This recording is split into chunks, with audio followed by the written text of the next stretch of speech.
ఇక ఉచిత బస్సు గురించి మాట్లాడుకోవాలి మనం ఇక్కడ. ఉచిత బస్సు గురించి అయితే మొన్న మా జగన్మోహన్ రెడ్డి గారు కూడా అన్నారు, మా పార్టీ అధినేత, రాయలసీమ మహిళలందరూ కూడా ఎదురు చూస్తున్నారు, అలాగే ఇతర జిల్లాలు ఇతర మహిళలందరూ కూడా ఎదురు చూస్తున్నారు, ఏం చేశారో ఆ బస్సు ఎక్కి తిరిగి చూసొద్దాము అని చెప్పి అని అన్నారు.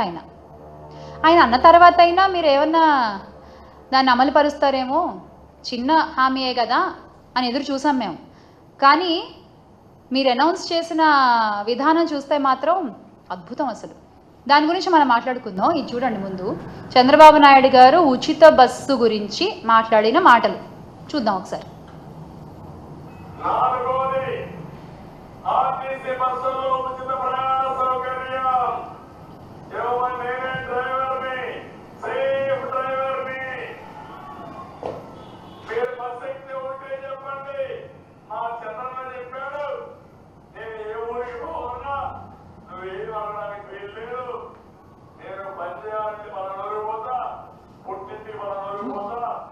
నాకు ఇచ్చిన హక్కు చంద్రనాడు గట్టిగా చెప్పండి, అడిగితే నేనున్నానని చెప్పండి, ఏమీ భయపడక్కర్లేదు.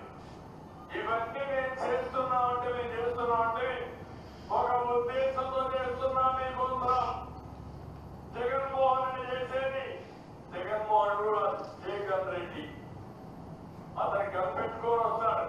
నేను అట్ట కాకుండా సేవాభావంతో ఎదురుకు వస్తాను. నాలుగోది, ఆర్టీసీ బస్సుల్లో ఉచిత ప్రయాణ సౌకర్యం ఇవ్వమని నేనే డ్రైవర్ని.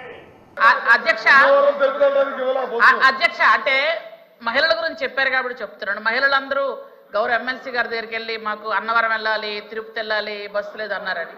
యాక్చువల్గా అన్నవరం తిరుపతి బస్సులు ఇస్తామని చెప్పలేదు అధ్యక్ష.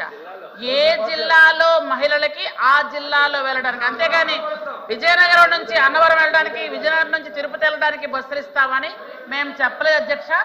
ఉచిత బస్ ప్రయాణం మహిళలకి ఉంటుంది ఖచ్చితంగా. కానీ మీరు ఇక్కడ నుంచి వేరే జిల్లాలు వెళ్ళడానికి కాదు అధ్యక్ష. అది క్లారిటీ మీకు ఇస్తున్నాను అంతే.